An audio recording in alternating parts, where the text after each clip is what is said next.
Well, welcome in, everybody. It is Wednesday night, another edition of the Joe Quills Show. I'm that guy, Joe Quills, and got a lot coming up here tonight, as usual, and lots of stuff to talk about here. Some interesting things, like this one came out of nowhere, like the UNC North Carolina basketball, that should say. Basketball's looking at possibility of a new arena. Um, I'm going to tell you why conference tourneys are a joke. A tennis player was stalked last month. That was scary. Then we're going to get into a bunch of football stories there. Zack Baun returns to the Eagles, and Dallas Cowboys, they restructured Dak, boo, and so much more there. So, um, yeah, and I'm a little unorganized as usual. What do you expect from me? Um, but we'll get everything going here, and feel free to chime in with anything you have to say here.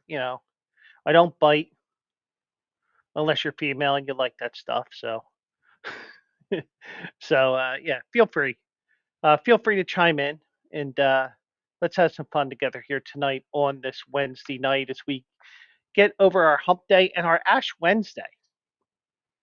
Um,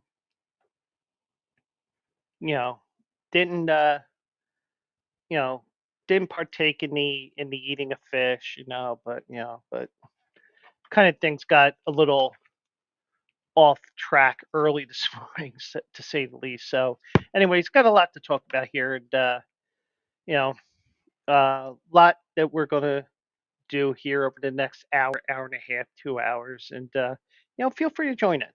Uh, I don't bite, but I know I said that before, but let's get to it here tonight, and we're going to begin with some college basketball. Um, the tourney is coming up, and hopefully, I can make some sense out of the college basketball tournament this year, the March Madness tourney, because some years I'm like really dead on, and the last couple of years I have been way off. So I mean, it just happens, and some people, it's like, Where? How did you see this team getting into the Final Four? Oh, I like their colors. It's like, really, really, you pick teams based on colors or team names or something like that. Kind of like horse racing. Yeah, you get me. You get like Saturday, and I had Mike laughing about this as well, because not only did not only was there a name that the old amateur me wore Drexel shirt on Saturday, n- you know, coincidentally. And there was a horse that ran named Drexel Hill at Aqueduct. And I made a comment about it on the show, and Drexel Hill wins. So, you know, well, we get closer to the tournament, and we're about 10 days away from the brackets being released. 11 days. Well, 10, 10 and a half, whatever, depending on how you count the days. So, but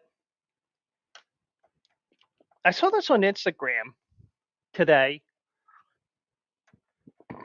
and I saw this on Instagram earlier today, and then um,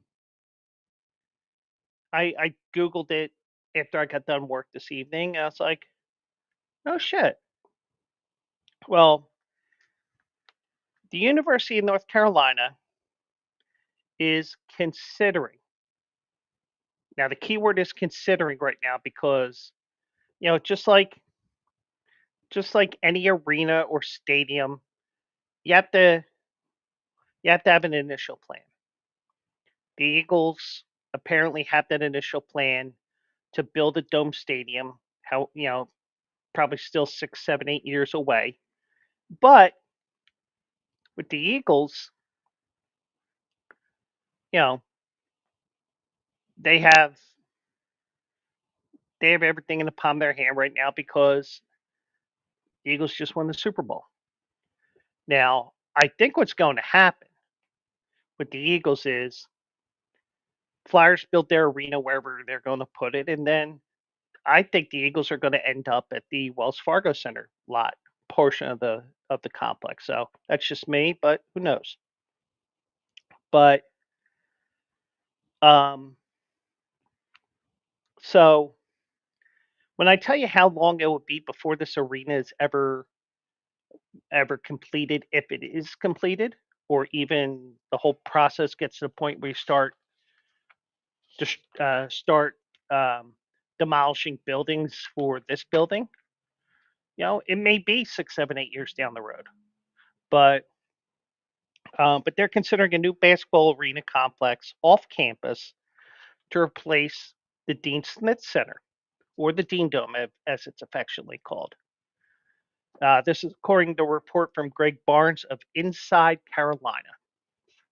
Now, some of the things that I'm going to mention here, it's like, oh my God, it's been that long. But I think the old arena is still around. The women use that arena. But um, but after months of consideration, the new basketball arena would be built at the Carolina North Side, on northwest corner of Martin Luther King and Estes Drive in Chapel Hill. Now, I don't know where that is relative to campus. I'm not familiar with Chapel Hill, so all that after after Carolina North Side location. I I mentally tuned out on that when I first read it. Now, here's the amazing thing that you don't realize: the Dean Dome, or the Dean Smith Center, the Tar Heels have played there since 1986.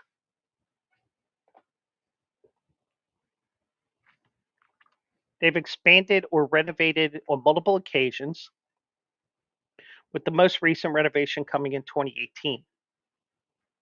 So they've been, they're trying to keep up with the Joneses in terms of the arena. So, I mean, I don't know what the renovations were. I don't know if it's, luxury boxes or whatever the amenities they wanted to add to the arena, or new seats or anything like that. I don't know. But um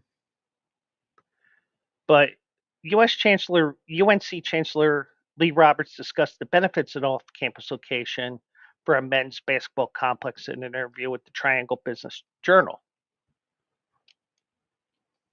Now, I think if you think about it, a lot of arenas, even pro arenas, are going this route that they're talking about here. If we were to move the basketball arena to a location away from the central core of campus, we wouldn't put it in the middle of surface parking lots with nothing else around. It would be part of a broader mixed use development program, which is what you hear a lot, because you hear that with the Cleveland Browns stadium. You hear that with Tampa Bay's, even though Tampa Bay is shaky right now with everything because of the hurricane. Um, Philly is doing things even with the stadiums that are there right now. So you got that. Um, and some of the recent stadiums, the newly opened stadiums, have something like this going on, where it's more than just an arena or a stadium; it's mixed use as well. Because you want to make it that you want to make a day out of it. Kind of like the way the Braves built their new stadium in Cobb County. I think it's Cobb County, but um, so they want it would be part of a broader mixed-use development program, as you've seen in several other venues across the county with multiple around the country with multiple uses. So it's more than just an arena. Long gone are the days where you go just for the sake of the game and then you go home. There's entertainment involved. There's like, even though it isn't that much, the Philadelphia stadiums, you have Xfinity Live there. If you go there early enough that it's not too crowded, you can get a bite to eat. You can go to the casino there. You can go to Philly Live, yeah, Philly Live, Live Casino, whatever they call that damn thing. But um, you don't have right now in Philly the way they have it in some of the other cities that are building these newer stadiums. So there's multiple uses, including lodging, retail, entertainment, and dining. And I'll tell you that it would be a significant improvement on the Smith Center location. So it's walkable for a lot of students, but there's nowhere to get a bite to eat before the game. There's nowhere to grab a beer after the game. And some people, they want to have a meal before the game. They don't want to go to the game and buy an overpriced hot dog. Now, granted, I'm a hot dog guy, but you get the idea. But but that's the way it is now. It's more than just going to a game. You make you make it a 6, 8, 10 hour trip where you do something before the game, you do something after the game, and that's everything.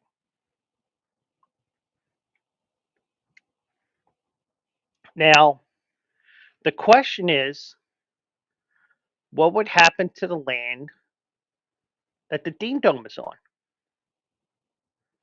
because the like for example in the city of Philadelphia, as I kick my mouse on the floor here. For example, with the city of Philadelphia,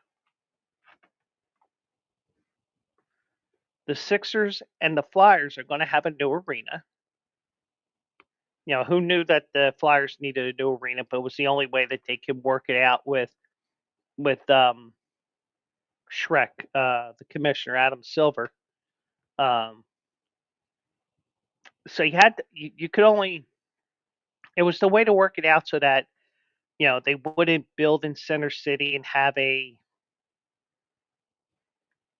new arena, even though it would be interesting because if you had two arenas, you could conceivably have a whole region in the city of Philadelphia if you really wanted to, or having two NCAA pods. But it's just me.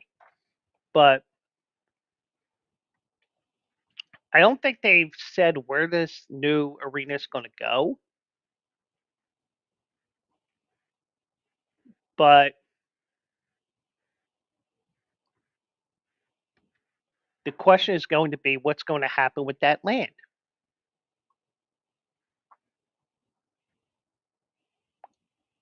And I personally think when it becomes to the Eagles, because they want their own stadium, they want to have a dome stadium, maybe even a roof on it like Minnesota's is, or SoFi Stadium in LA, Englewood actually. A clear roof where the sun can come in. Well, if they do that, I would imagine you would just go to the Wells Fargo land, the Wells Fargo Center land. That arena will be torn down. And oh, by the way, that land was originally JFK Stadium. Now the Eagles never played at JFK, but you had Army Navy games there, you had city title games, you had all these other games there, but you know, and you had concerts like Live Aid in '85 was there. One of the last concerts that they had there. I think the last event was like '88 or something. But in North Carolina's case, this arena is going to be used, or it's when if they go to a new basketball arena,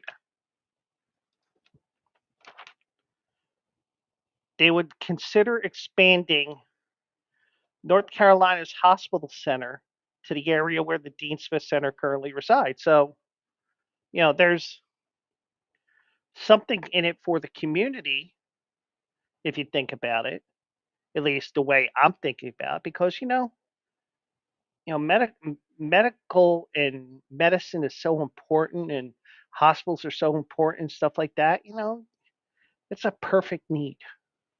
So it isn't like land that's just going to go and be abandoned. It's going to be used for something else. So, but the one thing I thought about here, because I think I saw, don't think I was on this article here. Um, it wasn't mentioned on this article, but they said the arena is going to see this new arena if they do it. And here's the thing: going from an idea to something that's starting to be planned on paper, all the way to the point where it's built, so many things have to so many things have to go into place. So it's more than just, hey, we're building this arena here. Well, you got to do everything you got to do, but the first thing that came to mind with me is I wonder if this arena will be set up in such a way where you have all those luxury boxes that you hear that arenas have, and you have this amenity, you have that amenity, every little bell and whistle that comes up with these arenas. probably will be the case here. And I would imagine this arena as well, even though they said it's just going to be for the men's basketball team, I'm sure, they could use it for other. I mean, obviously you're going to have it for concerts and stuff like that, but I, I think you would want to do it for more than just men's basketball. I mean, because you're only going to have 15, 20 games there. You got 345 other days of the year. But the thing is, we're going to start to get to the time where you're going to hear about all these concerts. And some concerts, they're announced 6 months to a year in advance. And when you have an arena like the Wells Fargo Center right now, you have an arena there that has two major tenants in the Flyers and the Sixers. And, and right now, on top of that, you have Villanova playing a couple of games there a year, the Philadelphia Wings playing there. I'm sure there's other things that pop up here and there, and then you have concerts and everything else. It's a major destination. But at least with the Wells Fargo Center, you can go across the parking lot to Xfinity Live.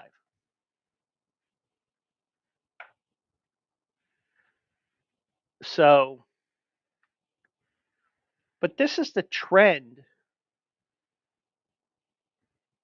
in these arenas and stadiums now. You want to make it a multi-purpose arena, and I have no problem with it. I mean, also, it's not my money. It's going to be spent. It's not my tax dollars. It's not my alumni association. I couldn't care less. But be interesting to see what happens with these arenas. You know, just the whole will it be ready to go? Will it get built? I mean, the crazy thing is, you know, for me,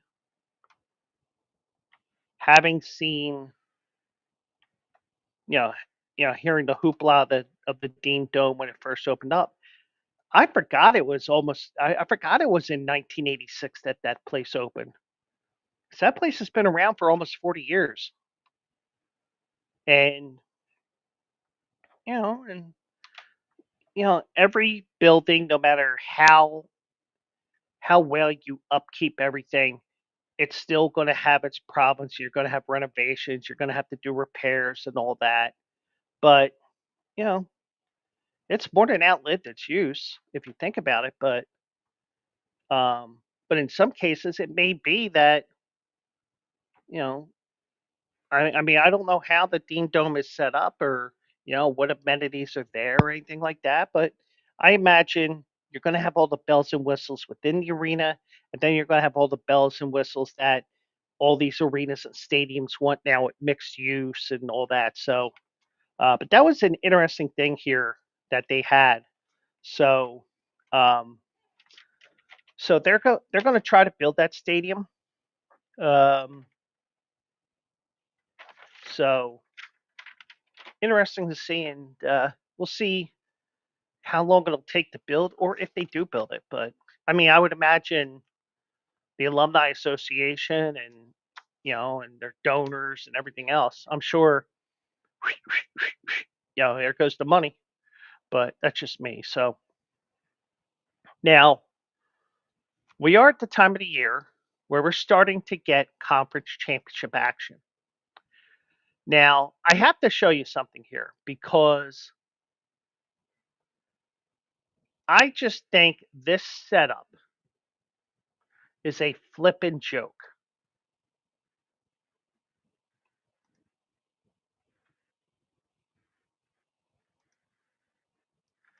Now, I am going to show you this bracket, okay?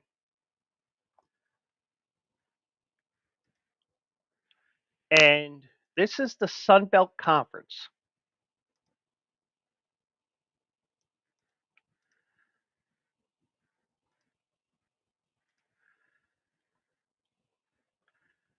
So there have not been any upsets as of yet. Georgia Southern beat Southern Miss today. They're playing Georgia State tomorrow. So let's say, let's pretend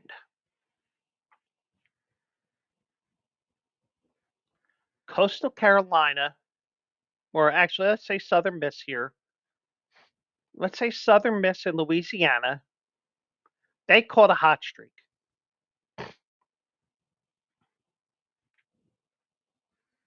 They would have to play one, two, three, four, five, 6, 7 games to win the conference.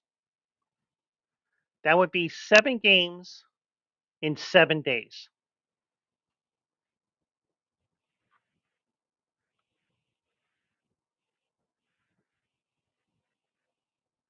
What a joke. That's how I will say. What a flippin' joke. Because seriously, I understand you want your best team to get in there. So you want either South Alabama or James Madison to get to the tournament. Okay. But here's the problem I have with it.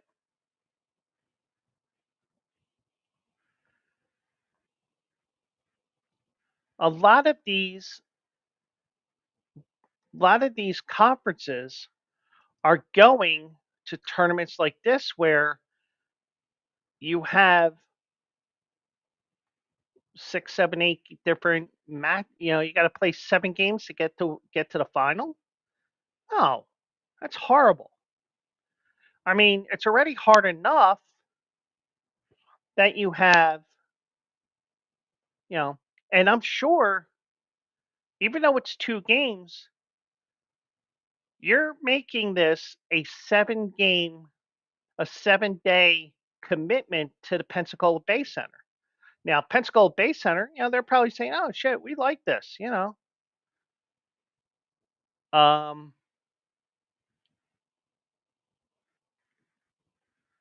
but it's a joke that they did this.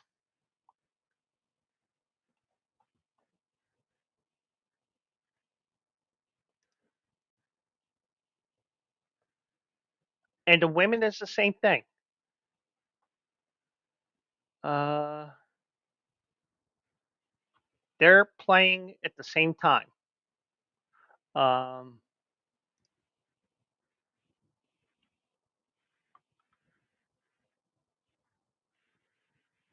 the women are doing the same bracket, except Georgia Southern has already won 2 games in the tournament. Marshall's already won 2 games in the tournament.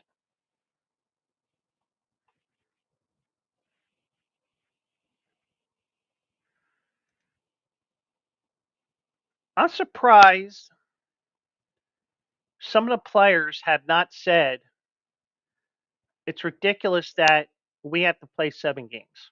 But then again, some kids may say, it's a challenge that we can do. My opinion, they need to quit joking around with stuff like this because guess what? If the Sun Belt really wanted to, they can make it that the 14-13 winner plays the 12. The winner of that game plays the 11, and then you have a 2-week tournament. These tournaments are too long.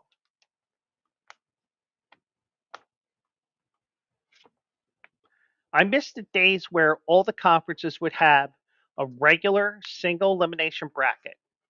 Now, you started to veer away from that because you started getting these mega conferences like the Big East, the ACC, the Big Ten, where you would have 13, 14, 15, 16 teams. And then, oh, by the way, the top 4 teams get a double bye because guess what? You're only going to host four games a day. You're going to host at 12 and 2:30, and you're going to host at 6:30 and 9. But at least that was more manageable because you get to that you get to that fourth day of the tournament. It's like, okay, well, we're at the semifinals now. Now with this, even though we're looking at the men's bracket and the form has held so far, it's a joke that they're doing this. Do you really want? I mean, let's say you're Louisiana, even though um, they're playing Old Dominion right now, and let me just see right now. Let's see if seeds are holding or not.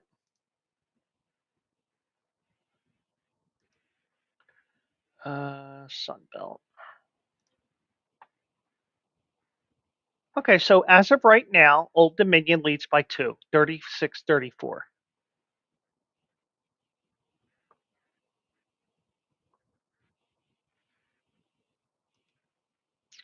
But this gauntlet tournament is not a good thing. Now, the only good thing that would help a team if it was, let's say, Louisiana that goes and wins this game to make it 2 in a row. They went 3 in a row here, 4 in a row, 5 in a row, 6 in a row, 7 in a row. When they play 7 games in 7 days, they got a week to rest up. But you got to wonder how much is left in the tank even after a week of break, a week long break.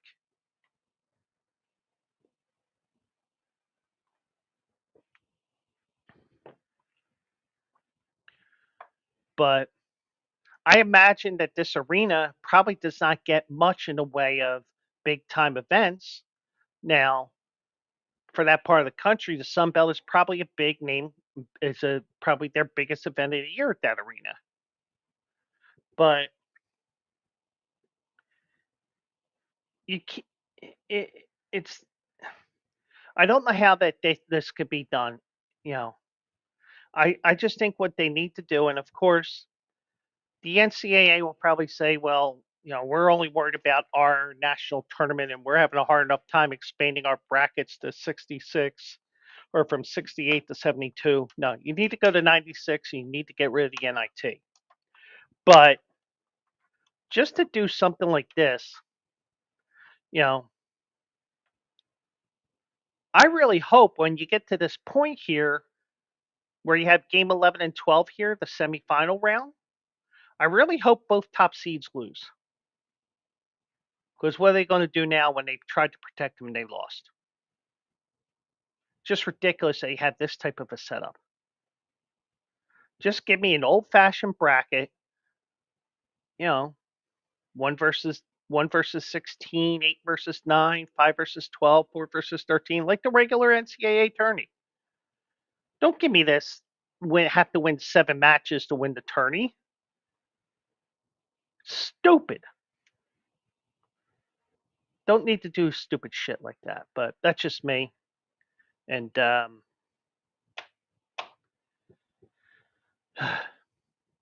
things that annoy me, and trust me, with a day like today at work, every little thing will annoy me today. So, but that's the Sun Belt Conference, and you know why they came up with this idea. I don't know. If you're going to do, I mean, I'm personally the type of person where, and I said this during the abbreviated Bleacher Brothers show. All conferences should be like the Ivy League, where you have to earn a berth. Now, personally, I would base it on their overall record and conference record, where you have to get a 500 record. But you know, the Ivy League, if you're in the top 4, you get to play in the tourney. If you're the bottom 4, go back to class. But that's just me. I know I'm wrong, but won't be the first time I'm wrong. Um, so I don't know how you feel about a bracket like that. I mean, I understand why they're doing it. They want to get South Alabama or James Madison to the tourney because they're the top two teams in the conference, but it's a joke. I mean, what's next? Going to have to play 14 games to win the tourney? No.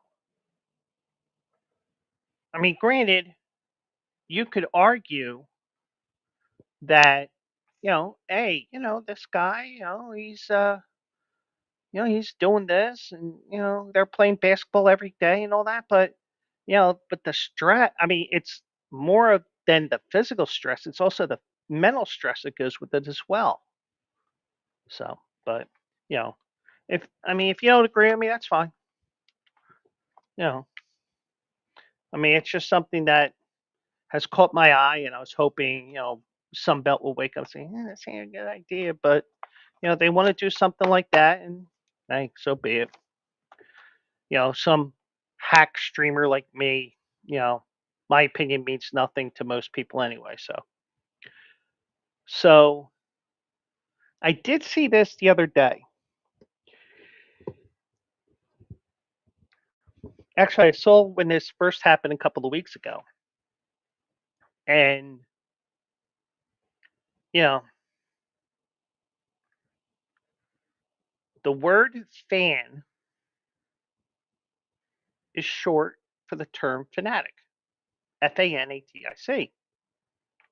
So every once in a while, you have situations where people are going to stalk you. Now, I joke around with, people, you know, like I'll joke around with SJ. I'll joke around with other females, hey, you can stalk me anytime. But, but if I'm going to say something like that, I'm going to say it to somebody I know who isn't loco, okay? So, but stalking and things like this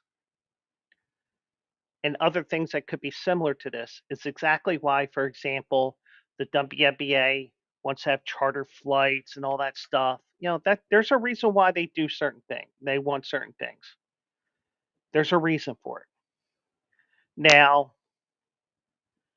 I don't know how Emma Raducanu travels from one one tournament to the next and whatever, But she had a scary incident a couple of weeks ago.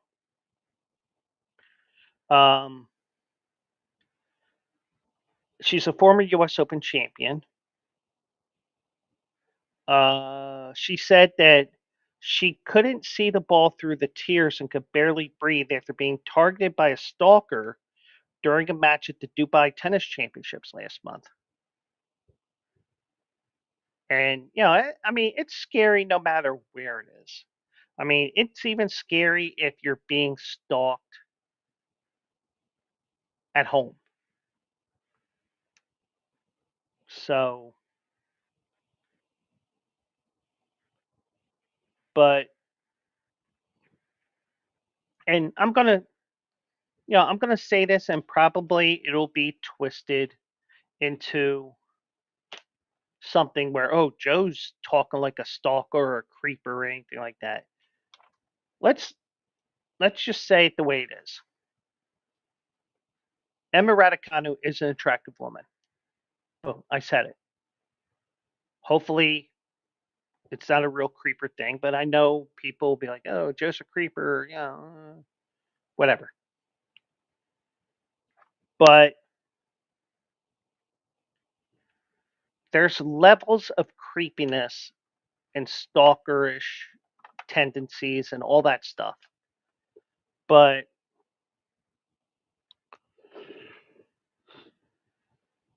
whether it's a major athlete or, you know, the girl around the corner or Thunder Hooves upstairs, you know, no one deserves this. But but in that first set, she looked distressed in her second round match against Karolina Muchova and stood behind the umpire's chair as security personnel led the man out. The 22-year-old Raducanu lost the match 7-6, 6-4. So she told reporters in Indian Wells, where she's in a tournament. I don't know if it started yet or they're in the tournament, but obviously I was very distraught. She will return for the first time since the ordeal with enhanced security. And truthfully, there should be enhanced security for all the ladies, you know. And the thing is, and even women could go off the deep end about men, and women could go off the deep end about other women, and men, I'm sure, go off the deep end against about other men as well. You know, it isn't just a heterosexual thing. It's going to happen no matter who the stalker is and who the stalkee is. But um, she said she saw him the first game of the match. I was like, I don't know how I'm going to finish. And there is a history with this guy and her. Um, I literally couldn't see the ball through tears. I could barely breathe. I was like, I need to take a breather. Now, she had previously been approached twice off the court in Dubai by the man who was also present during her matches in Singapore. So he's got a screw loose. And some people do that shit. And some people just don't know it, and they have this thing where, it's you can't even explain it because, they're so obsessed with this person. You know. I mean, even when I admit it, yeah, she's an attractive woman, but guess what? I wouldn't get the time of day, and that's fine. But I'm sorry, it was matches in Singapore, Abu Dhabi, and Doha in preceding weeks. So this was going on for a while. So it wasn't just one tournament; it's at least four, and maybe even more than that. Now, she said she decided to drop the charges against the man who had been detained by Dubai police. The man has been banned from all WTA tournaments.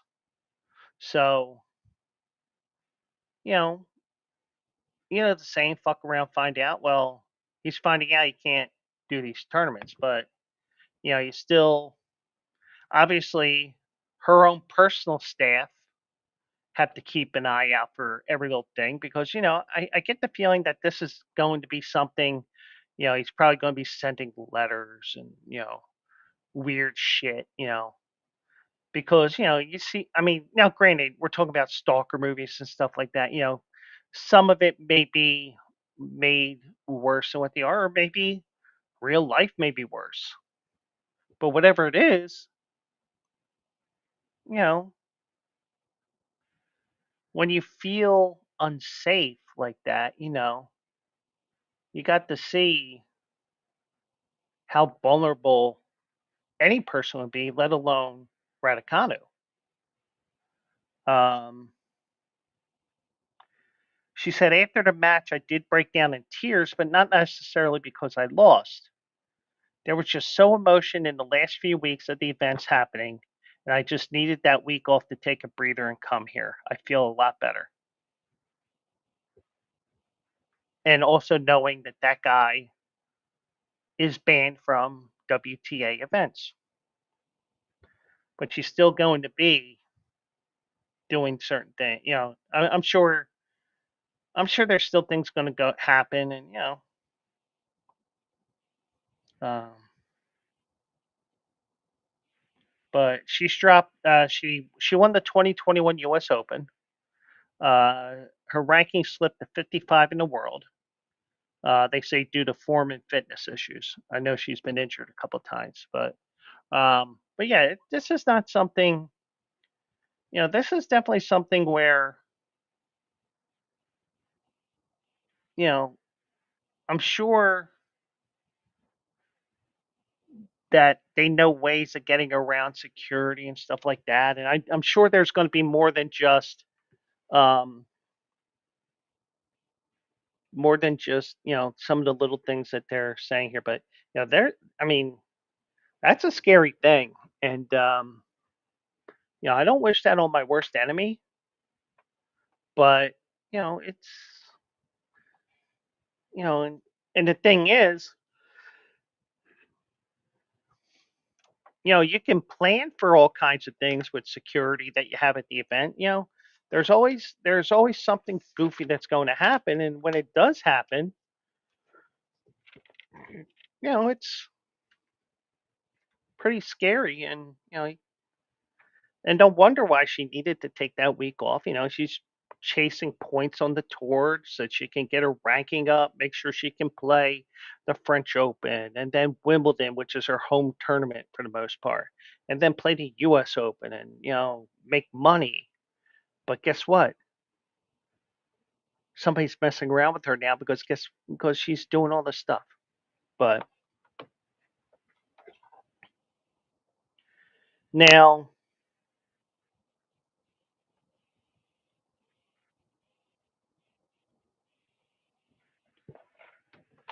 now we're going to talk about, you know, more popular sports. Well, the most popular sport in the United States, American football. Um, it seems like the Eagles have gotten the two guys they wanted after the Super Bowl. They wanted, well, first of all, you didn't have to re-sign Saquon Barkley as of yet, but they extended him 2 more years. And the Eagles have re-signed Zack Baun. Obviously, a lot more expensive than that 1 year deal that he got from the Eagles this past off season. It's a 3 year deal for $51 million, $34 million guaranteed, additional $1.5 million in incentives and escalators, making Bond one of the highest paid linebackers in the NFL. Um, so the Eagles announced Wednesday that he signed a 3 year deal, but they wouldn't give details. So this is something that was told to Adam Schefter through one of his sources. The Eagles announced Wednesday they signed him. It's a second lucrative deal in as many days as I said Saquon yesterday, even though, we weren't, you know, there was no inkling of that. There was no inkling of this either. That's just the way you get things done. It's like, it's a shocking yes. So, um, but Bond was one of the great out of nowhere stories in recent memory. Uh, he signed his deal last year was for 1 year, 3.5 million to be a rotational edge rusher and special teams contributor. Well, Vic Fangio, who will never have to pay for a drink in Philadelphia again, um, he moved Baum to the inside, but and he racked up 151 tackles, 3.5 sacks, 11 tackles for losses, and 5 forced fumbles. And the play carried over into the playoffs. 33 sacks, a pair of interceptions, including that huge interception when the Eagles were up 17-0 when they had the Chiefs pinned inside their own 10-yard line, which led to that killer score at the end of the first half. Um, but it's a great thing that he gets to come back and he gets to prove that last year was not a joke. And his, just think about it, his family's set now because guess what? I mean, he took a 1 year deal. He bet on himself. Bet on himself, and he gets a 3 year deal. I mean, good for him. And you know, I think that the two biggest guys that they needed to sign, they got to return. Beautiful thing, and uh, the hopefully it's another Super Bowl run for the reigning, defending Super Bowl champions, my team, my town, my Philadelphia Eagles. So now the Eagles will be facing Dallas Cowboys twice next year. We don't know when yet, but Dak Prescott no longer has the highest salary cap figure in the NFL. That's because the Cowboys have restructured his contract and created $36.6 million in cap space. $45.75 million of Prescott's base salary was turned into a signing bonus, reducing his cap figure from $89.89 million to $53.29 million. Well, it's not impressive as Jalen Hurts' cap hit, but it is what it is. So Dallas created $56.6 million in cap space by restructuring Prescott and CeeDee Lamb's contracts. So you would think, maybe you're going to sign a couple of free agents, blah blah blah. Well, Jerry Jones says, I'm not looking at free agency as a place to fill voids. They don't plan to spend big money. Um, but part of it's going to be done through the draft, obviously. Not if you include what might work for us in the draft and what we're doing with our own roster relative to what we want to sign. The restructures do not impact the potential extension for Micah Parsons, who's set to play on his fifth-year option of his rookie deal at $22.06 million. A contract extension would lower that number, creating more cap room for the Cowboys. Now, Parsons told ESPN late last season that he does not need to be the highest paid defensive player in the NFL, and said that after the season ended, he wanted the Cowboys to be a player in free agency. So he's looking to go back to Dallas, even though he apparently loves Philly for whatever reason. But he is from Penn. He did go to Penn State, but the timing of the deal is not important to Jones. Cowboys didn't sign Lamb until the end of training camp and signed Prescott hours before the season opener.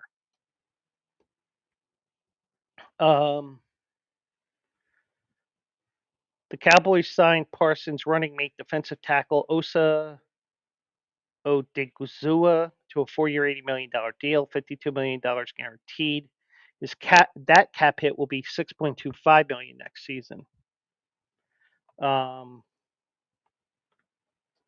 Now, Stephen Jones, the executive vice president, said the Cowboys would be selectively aggressive in free agency compared to years ago when they lost key free agents and went from a 12-5 team, and they did little to replace them, and we saw what happened at the end. So,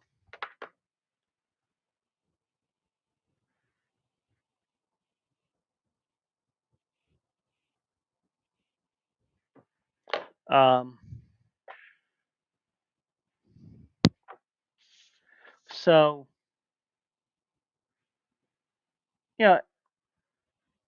an opportunity would come from the outside, not the draft, not from within, but Jerry Jones says, well, if an opportunity comes up, we'll weigh it. I think that he may be putting up a smoke screen. You never know. Then again, Jerry Jones, would he know what a smoke screen is at his age? Also remember, Jerry Jones likes some glory hole. But what he thinks glory hole is, which is a championship ring, compared to what everybody else knows as a glory hole, is a totally different matter.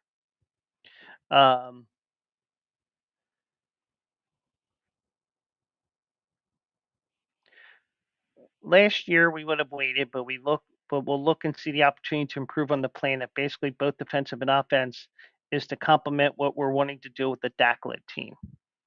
So he wants to improve the team. Cowboys have a number of pending free agents.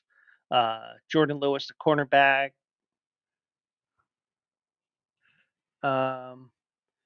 Punter Brian Anger, running back Rico Dowdle.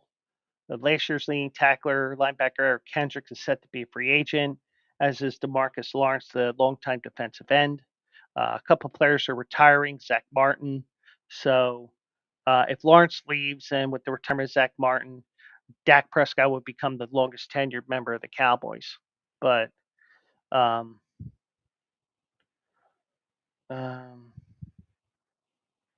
but the thing is, with Dak Prescott, his contract this year, the drop in this year's contract, his cap number, will lead to a 9.15 million increase in his 2026 cap number to 76.9, 76.8. So I would imagine this is going to be a situation where the and the most I'm not the most savvy with salary cap, but little things here and there, and I'll just nod my head and say, okay, well, it's extension, you get to spread it out or whatever they do.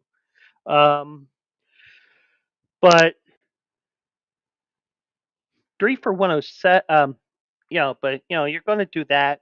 You're going to have to.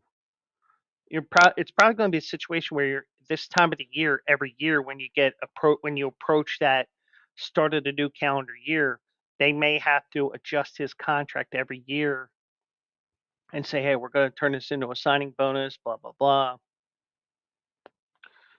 But um,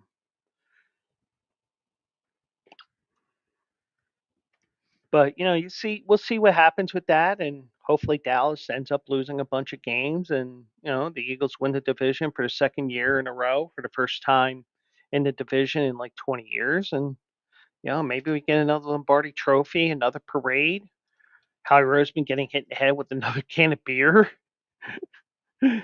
and a whole lot more. So, um, now I did see this today, and this was interesting as well. Maxx Crosby signed a 3-year extension,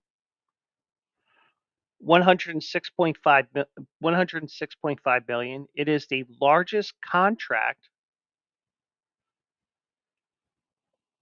for an NFL player that is not the largest contract that is not a quarterback. And Bank Boy, welcome in. Hope you're having a good night out there. Oops. There we go. So he's getting 106.5 million for 3 years. And I think what you're going to see here is that I think you're starting to see, even though you got a new GM, you got Tom Brady there, you got Pete Carroll there, I think we're seeing a change in attitude, a change in everything that has happened in the past. Now, I'm not saying um, that there wasn't much of a change last year when God, who was the coach last year? Name's escaping me.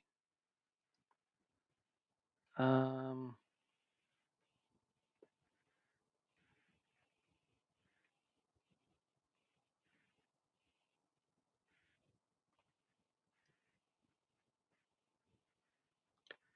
he replaced God, I can't think of his name.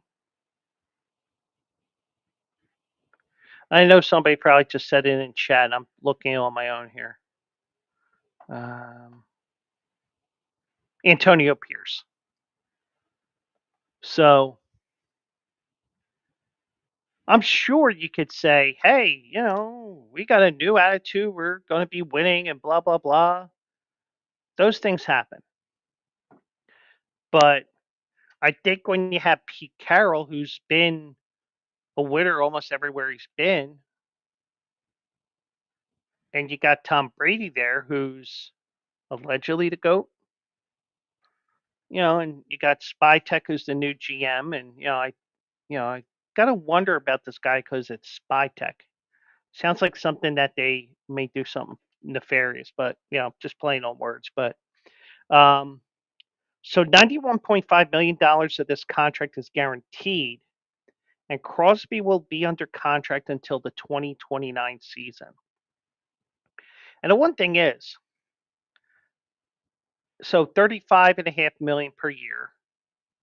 So basically what's going to happen is you're going to have that, and that 35, especially, let's just say it's 35, 35, 35, just for the sake of argument here. That 35 in 2029 is going to look a lot better against the cap than it would this year because, you got the salary cap rising, you have this, you have that. So that 35 is going to seem like 20 this year, for example. And I'm just making random numbers up for that, but you get the idea. Um, John Spytek said at a news conference, I told Crosby last night, this is not for what you've done, but for what you're about to do. He's chasing championships, and so are we. And I think that this is definitely something that hadn't been said too much in the um, in those practice facilities and front offices. Crosby said it's an honor to be held at that high of a standard. I take that seriously. His extension surpasses Vikings wide receiver Justin Jefferson at 35 million per year, edge rusher Nick Bosa at 34.2, and wide receiver CeeDee Lamb at 34. It's the first deal of a busy offseason for edge rushers around the league, with Trey Hendrickson, Myles Garrett, Aiden Hutchinson, TJ Watt, and Micah Parsons all in line for new contracts. And, you know, I mean, I don't really see it too much in the not the wide receiver. I don't see it too much in the running back market because I think Saquon Barkley has proven himself to be heads and shoulders above the rest. But we're going to see it with the top wide receivers. You're going to see it with the top edge rushers. You definitely see it with the quarterback. It's going to be a matter of next man up. And when the next guy comes in, okay, boom, you get 35.6 per year. You get 36 per year. Oh, you're going to get 37 per year. You're going to see that this record gets broken numerous times, and that's the way that free agency is, and re-signing players and rewarding players like the Eagles rewarded Saquon Barkley to a $21 million per year deal at running back. You're going to reward them for the work that they've done, but in this case, they worded it as not only doing that, but also paying him for what they want to do in the future and win championships. Um, so Crosby has is one of the top edge rushers in the league since he was drafted in the fourth round of the 2019 draft. He was drafted in the fourth round. Every NFL team passed up on him 3 times. He has 59.5 sacks, fifth most in the NFL, third in franchise history. He had 45 tackles last season, 7.5 sacks in 12 games before his season was cut short because of ankle surgery. He had 2 years left on his contract. Base salary of 22.2 million in 25, 18.8 in 26. On the 4-year extension he signed in 2022, but he didn't have any more money guaranteed.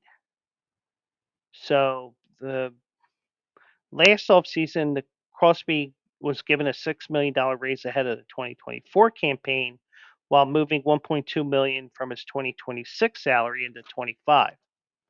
And yes, you'll be test safe. No, I'm kidding. But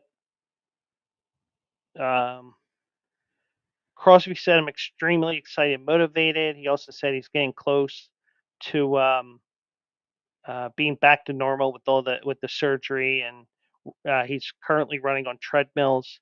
I've been here for 7 years. It's been a blessing. A lot of people in the building have helped me.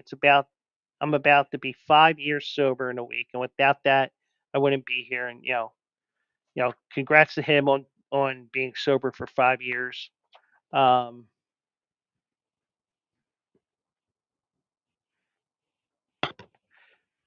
you know, Spytech said that we want to grow this to a place that people want to be.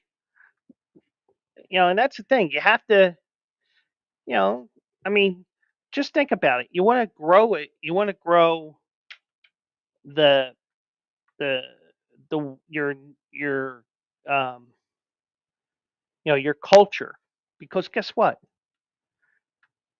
You will have a little bit of advantage over some other teams because Nevada, I believe, has no state income tax. If that's the case, then you're just going to pay federal taxes and that's it. You don't have to worry about you know having another 6-10% taken out of your paycheck because hey, state's got to get their cut. But Spytech said this is a big commitment. There's no one we'd rather do it with than Max, and what he stands for, the way he plays the game, and the passion. That's a coach I have talked about. And the actions are louder than words. So Pete Carroll is impressed with him. That I mean that's a great thing. Good for him that he's 5 years sober. Good for him that he gets this deal done, and hopefully we get to see much more of him in the next few years as well. Now, I did see this as well. Go up north to Seattle. Um, is my laptop is a little goofy here. There we go. DK Metcalf wants out of Seattle. And of course, some people have said, especially in Philadelphia, oh, can you imagine DK Metcalf as the 3? They're going to wonder what Howie Roseman is doing with those books. But anyways, DK Metcalf requested a trade today away from Seattle. Well, he did do it, but not necessarily today. Or maybe he did. He prefers to be dealt to a contending team, but Seattle can say, screw you, you're going to Tennessee. They can do that because I don't think he has a no trade clause. So he made okay, so he did make the request today. If there's series of conversations over the past 2 weeks, the request came on the same day Seahawks announced the release of franchise great and fellow wide receiver Tyler Lockett in an expected move. So, but somebody leaked the story. Um, they leaked the story in a day when the organization was celebrating Lockett's 10-year career in Seattle. I guess you could say maybe the agent. Who knows? But the source said the team will explore Metcalf trade, and they'll do what's best for the Seahawks. So if it means that you're going to get, if it means that the best deal is with Tennessee, for example, bye bye. It's with the Giants, bye bye. Even though I don't want them in the NFC East, but you get the idea.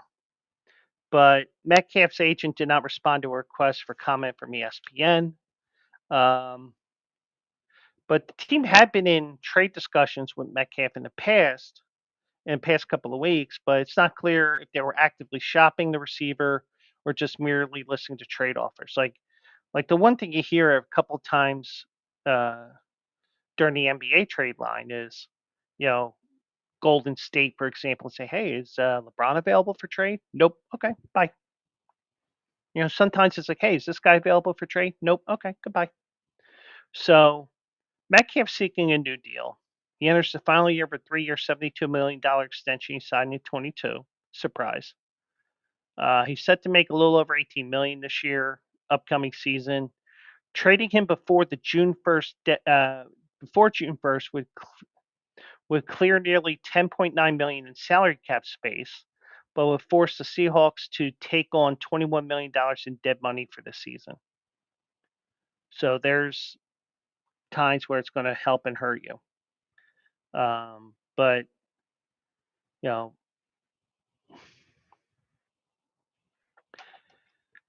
one moment.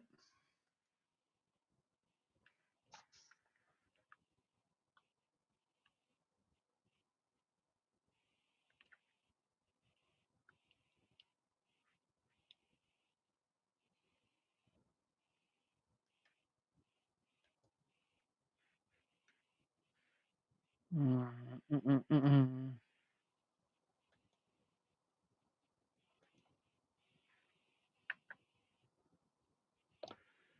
Um,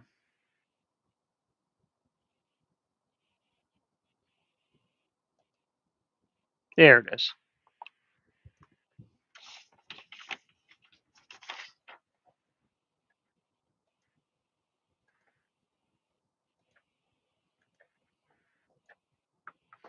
And for those that are listening to the audio podcast, and I have to get the Monday and Tuesday up there as well. Spam and chat, ban evader. Goodbye. Boom. So,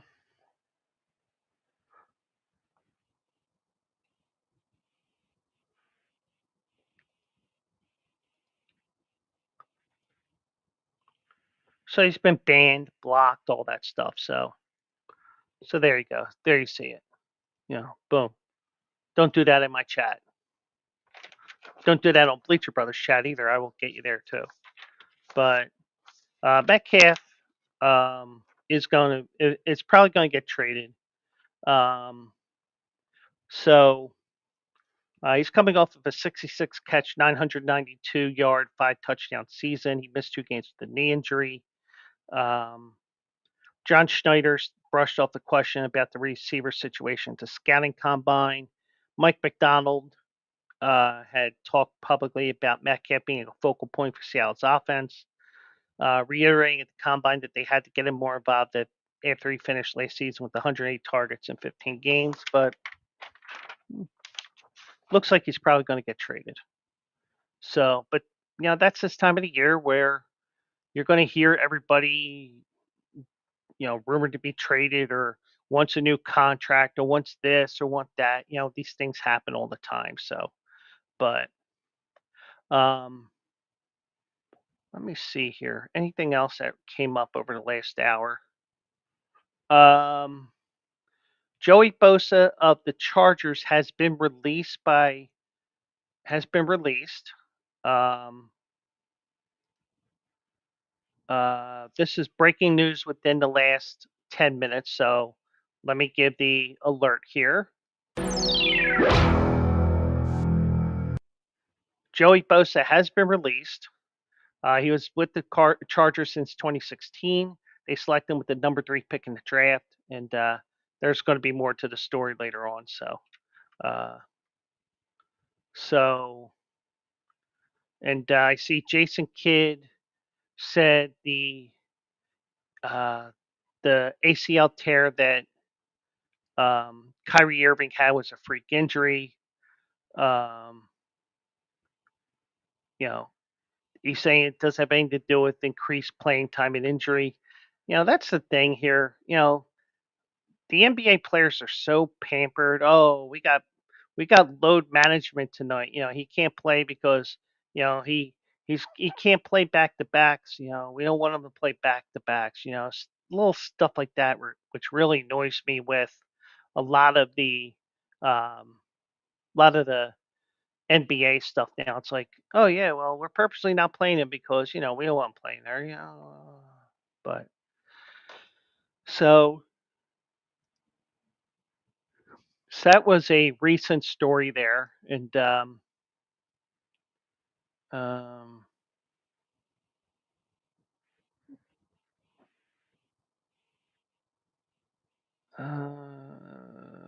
just looking to see if there's anything else worth mentioning here. Um,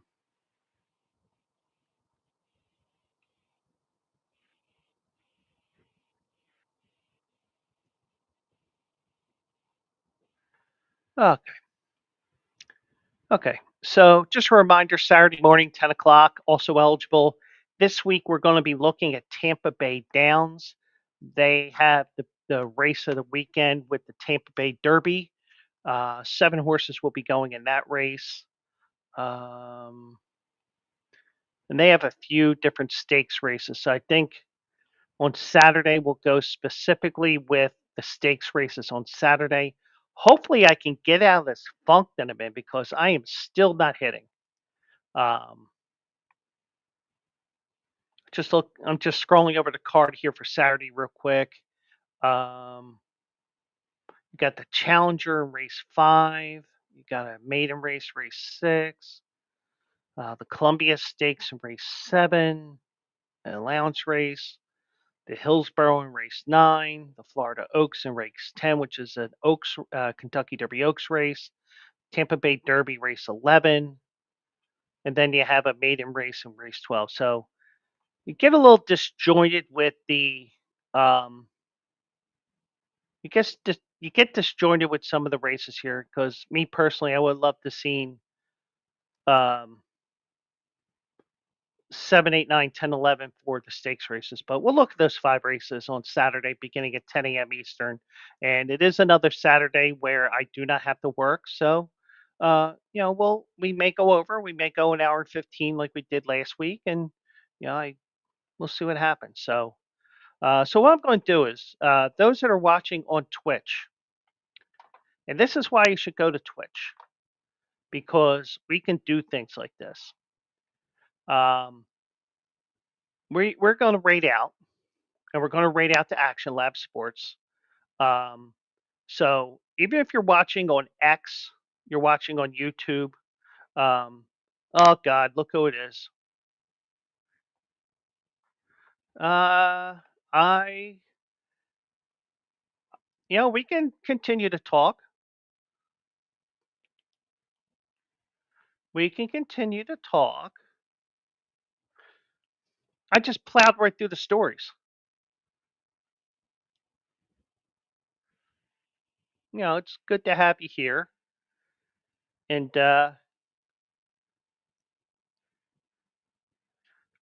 just to let you know, SJ, I haven't talked to my manager yet about what I told you about. Um, it's always good to see SJ. Um, and I know we're going to be getting into that. Um, we're going to get into that work thing that I try not to talk about, but since I really haven't really talked to her, because I mean, with some of the things that are going on, I'm trying to keep that hidden from everything here, especially those who are going to watch here on my show. Um,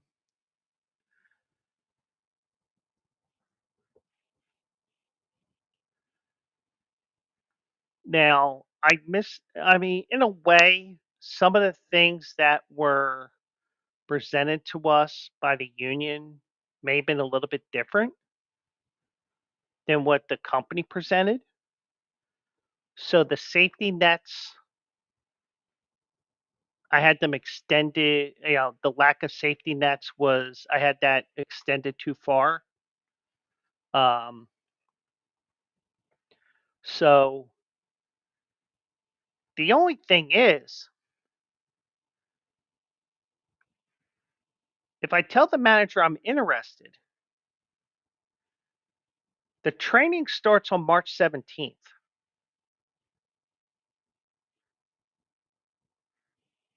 So I would have to take the test, do the interview again,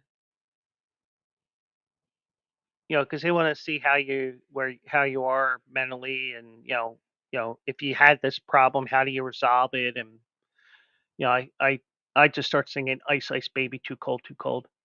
Um, um, well, the only thing is, um, the manager thinks they will recanvass the offices to see if they're interested. And the manager said because um, I changed the manager that I report to this week. So we had what's called a monthly performance review, and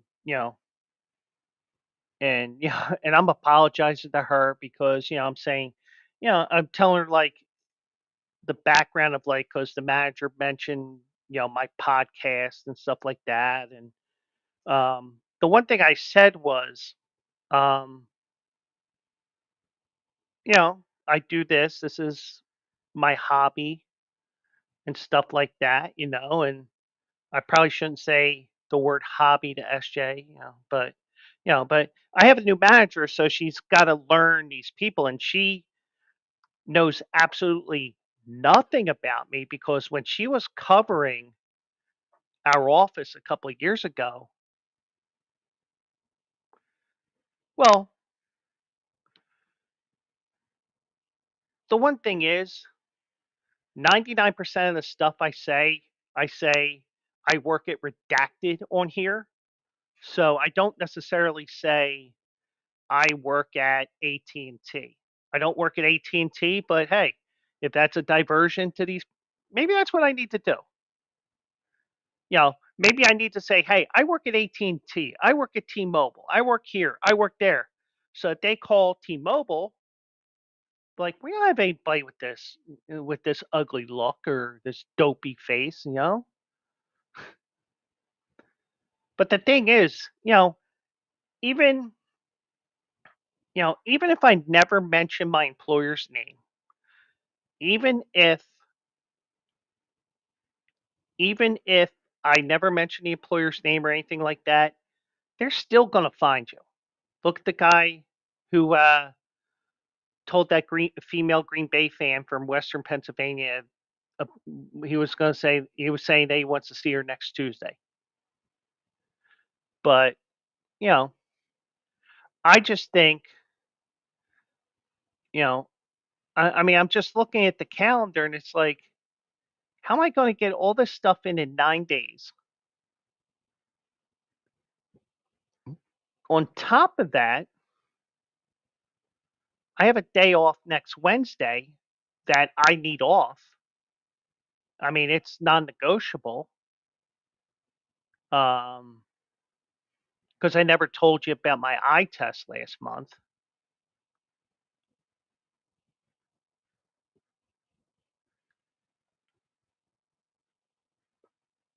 I never did tell you about that because, with everything going on, you know, I've been letting you have your space because, everything's going on and, I hate, you know,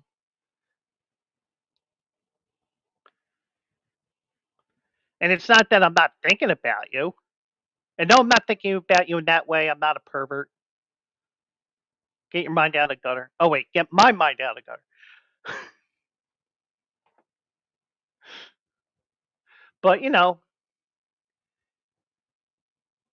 it's like I said to you before, it's not that I don't care. It's just, it's all getting things, it's all about everything that, and in a way, it's also, hopefully, I don't say anything that makes things worse instead of better. But in a way, I mean, here's me second guessing every little thing I do. Maybe I should have talked a little more because guess what?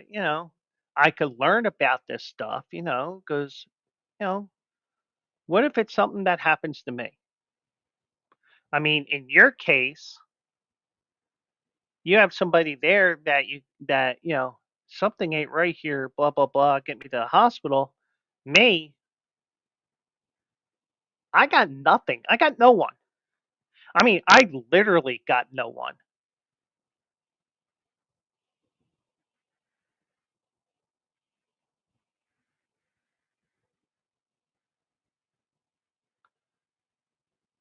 Now,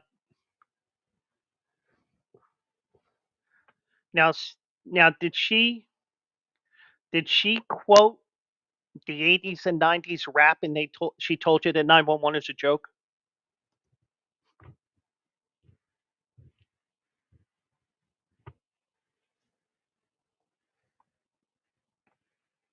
Yeah, I can understand it being very scary. And,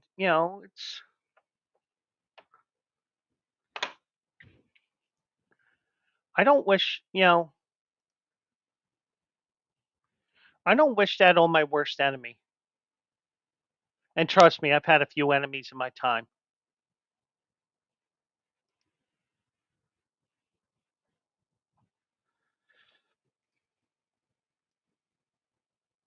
But if something's not right, you got to do something about it. And and I think,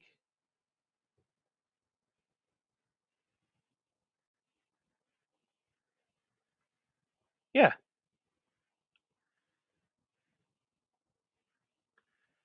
and some of the things, I don't know all the details, and and the thing is, I will not allow you to give me every detail on here because I will delete some things. Because I mean, you came in a little late tonight because about 20 minutes ago, or about 15, 20 minutes ago, I got I took care of that guy. Boom, goodbye. I know how much you love to do that, but but you can see we're in our silly time here, and sometimes the silly time is just as fun. And that's why you want to be here, twitch.tv/Joe Quills. Um, and yeah, and I know we had one discussion, brief discussion, and I understand that you still have to work and all that, and you said a couple of things, and I mean, I didn't say anything bad, it's just just hate the situation you're in right now. But I'm trying to keep it as veiled as I can. Look at me, I'm doing the Thriller dance.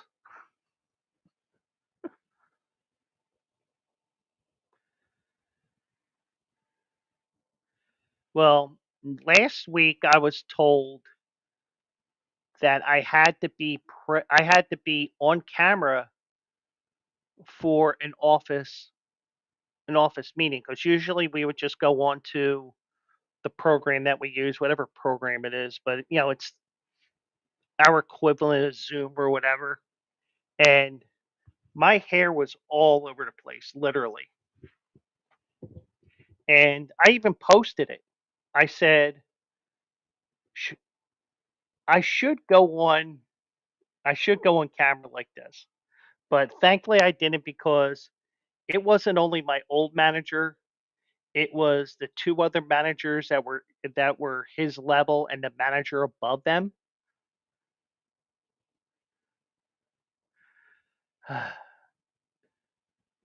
I would love your hair. I mean, now granted, not all the way down, but then again, I would love to have a mullet or something, something with some long hair, because up top here is almost all gone. Um, you know, I tried growing a mullet in the 90s, and of course, this may get me canceled. And if it does, so be it. My hair didn't grow long, it grew out, and it looked like the white afro. Um, you know what?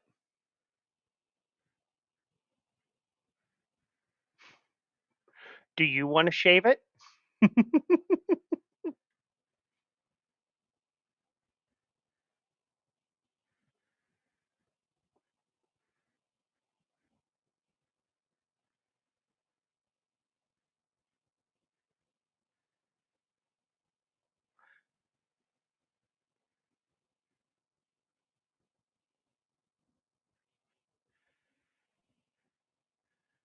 Uh, she's had her fill of shaving men. Thank you. Are we talking about the northern or southern hemisphere?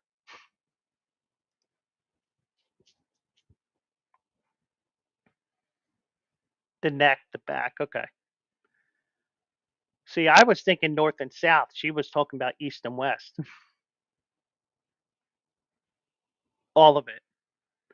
Well, see, the thing is with me, I don't know how good I would look bald. Southern was the scariest moment of her life. Yeah, because, or she may turn into Lorena Bobbitt.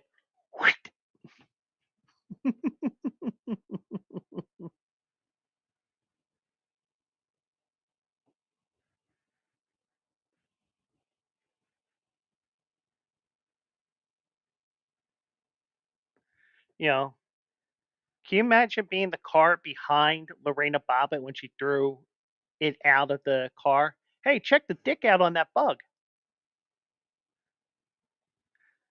Shaving balls are on her resume. Well,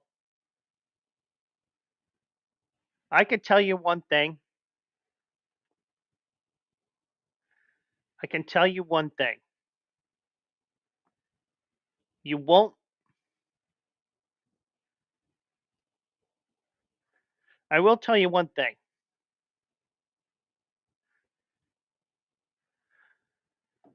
You can go above the neck with the razor blade, up here.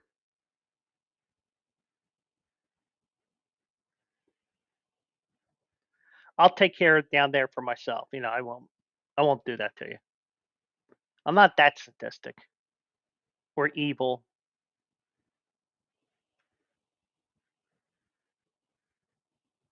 But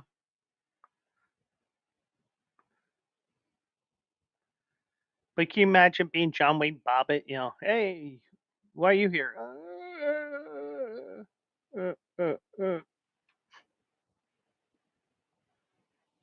But I mean, I know you've seen all kinds of things with that one job you're mentioning. But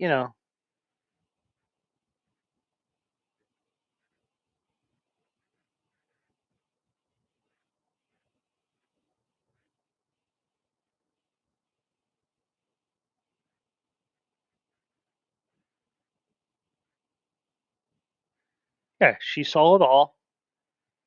She probably saw it all in the first week, not just in the however many years it was. So,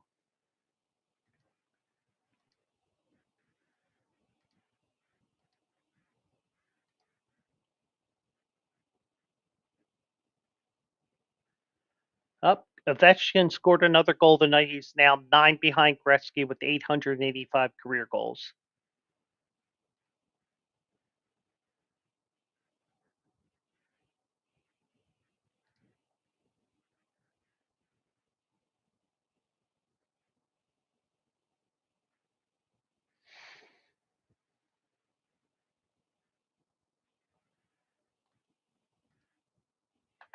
Um, hold on a second. There was something. Um, did I share something on here? No. Damn it. Let me see if I can find it here. I want to show you something. You might have seen it, but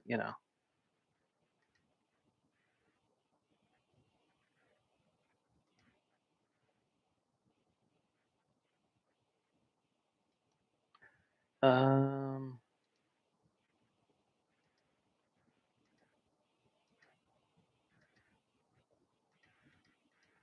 nah, nothing. Yeah, I mean, I got a bad day. I don't have anything to show, anything funny. Oh, poor Noel.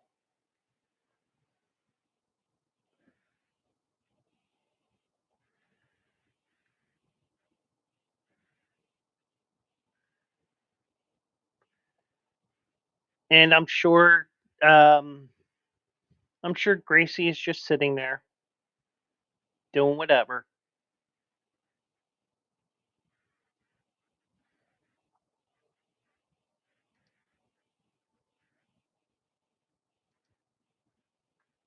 I noticed that they're starting to show these some of the See, and even Bank Boy says hello to Noel.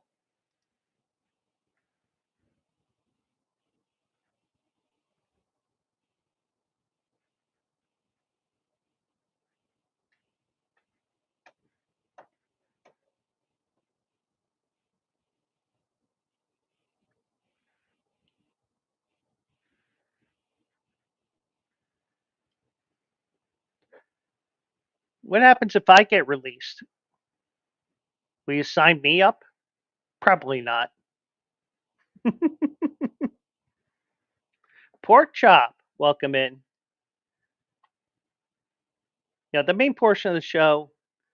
The main portion of the show is over. We're just shooting the shit here, and I will have some editing to do with the audio pod, which will go out probably tomorrow. But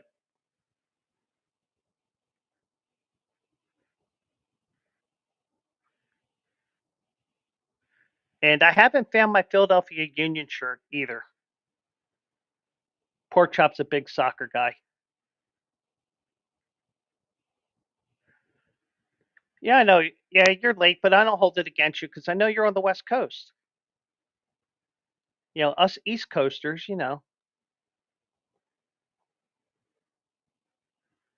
But I don't even know who the Union play this week if they have a game this week. That's how bad I suck at some keeping track of some sports here. Uh,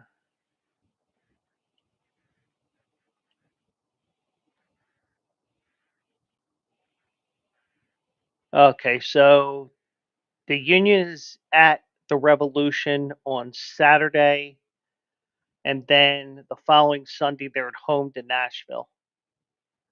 And the Nashville game at Philadelphia will be on regular Fox. See, he knows all that stuff. He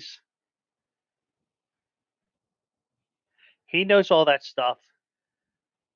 You know, he's more in tune with the MLS. I admit I haven't cracked open the. I admit that our Al is speaking.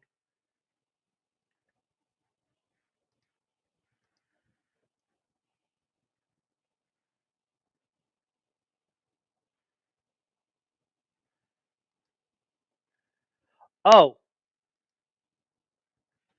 I Pork Chop missed my story on Monday night. I think I know SJ missed it.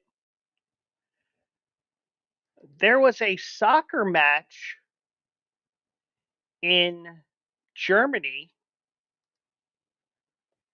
and I am changing the sound here for a reason.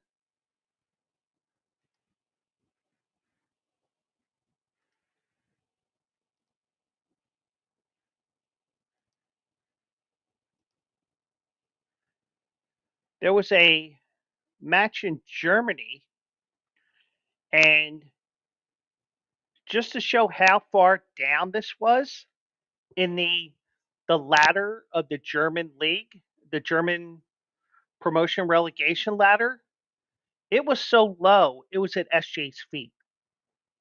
It was the 8th division. So you have the Bundesliga, you have whatever here, two, three, four, all the way down to the 8th level. And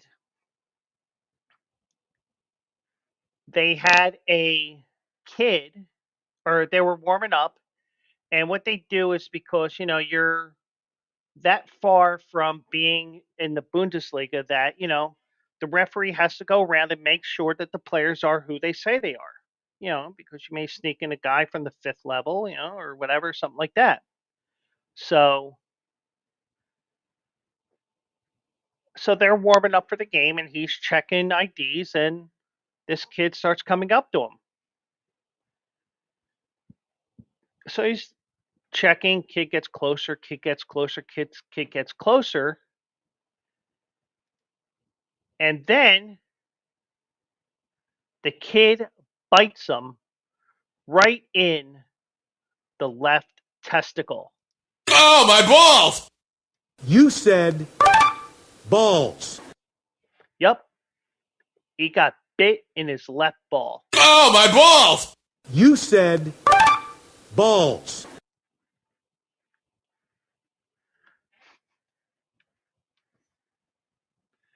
Now, I think that's something that even SJ has not seen in her medic days or whatever that title is, but I guarantee you she did not have a person that got bit in the testicle. So the pain was so bad, the referee had to cancel the game.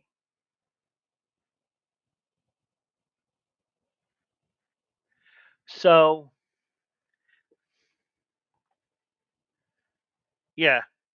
And of course, since it's soccer, it's just a regular old story to soccer, even if it is the 8th division.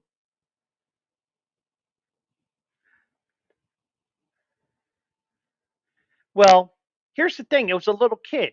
He doesn't know any better. Probably the kid was hungry. Dad didn't want to get him whatever food or anything. Luis Suarez must be his idol. Can you imagine if he has teeth like that?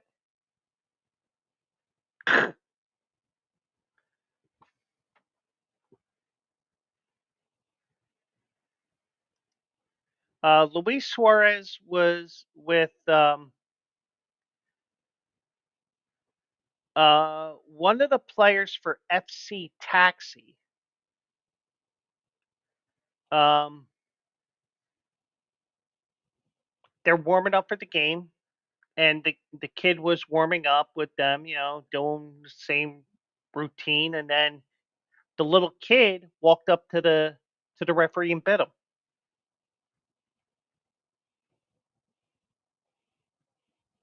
Just think what you'd be doing to Derrick Henry or Joey Bosa, SJ.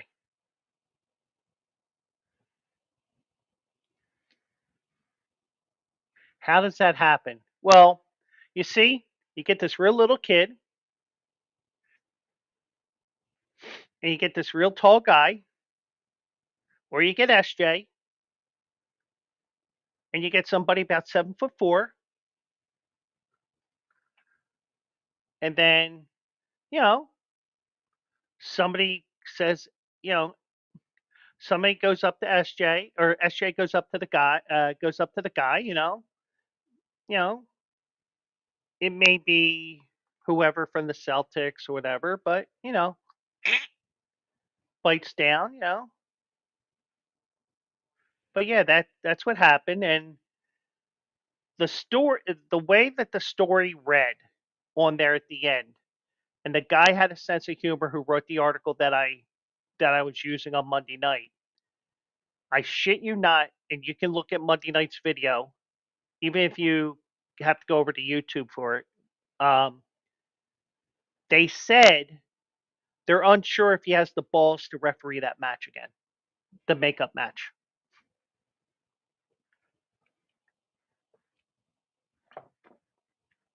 Um,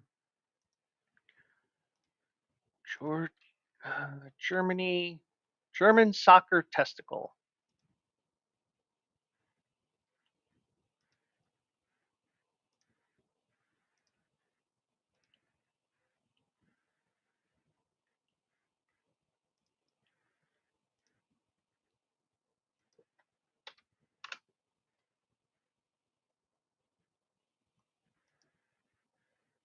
And just in case, here it is.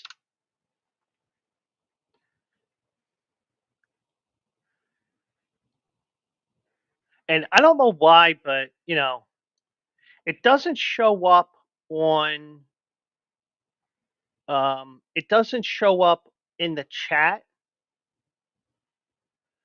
It is real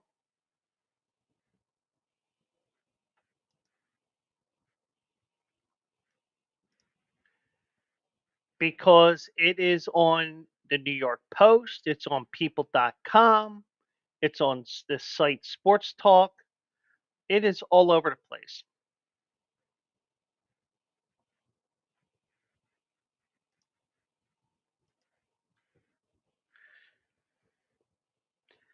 Well, I'm just thankful that I'm not exceptionally tall because, SJ might get mad at me, and next thing you know,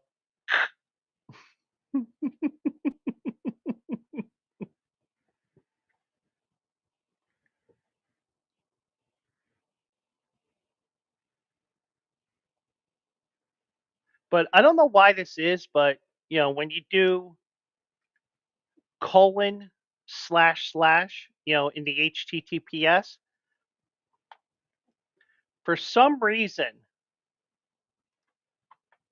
the EV Mux is turning it into this emoji that is EV Mux related and not um, chat box related for whatever reason. Yeah, I mean, the emoji doesn't come up in chat. It's just the way that the program of this program is.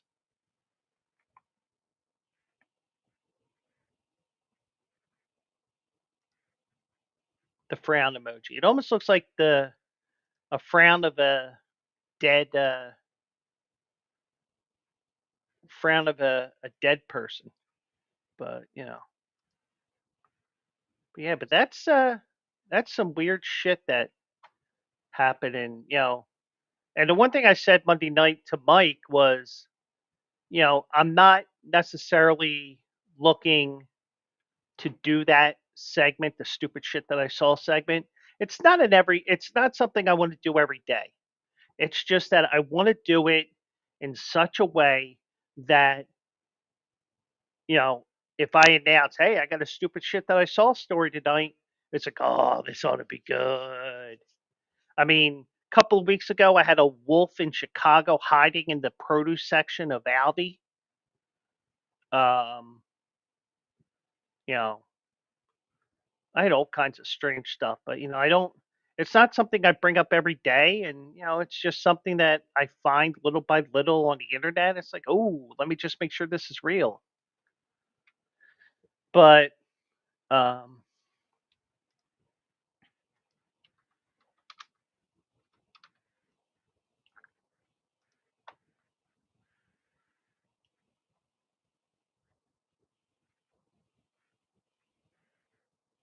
but yeah, you couldn't make that up if you tried.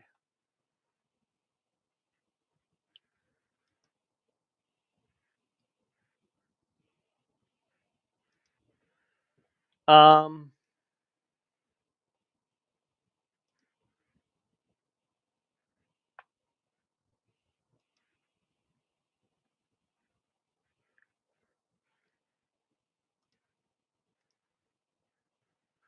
so SJ,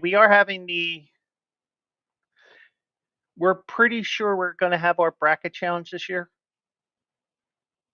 I mean, I should say your bracket challenge, even though I'm saying our, even though it's yours. Get my pronouns and articles right.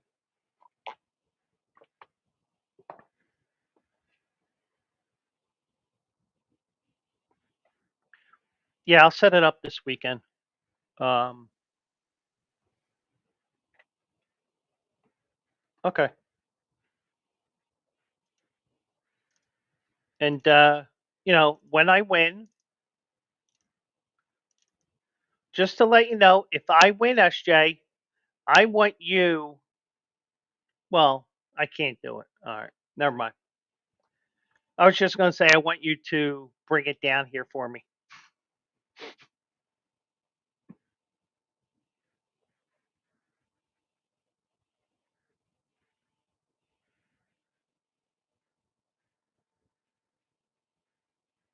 But I guess you just have to Venmo the winnings to me. Can you do it in however many installments of $1? Oh, Gracie's got to go poo poo.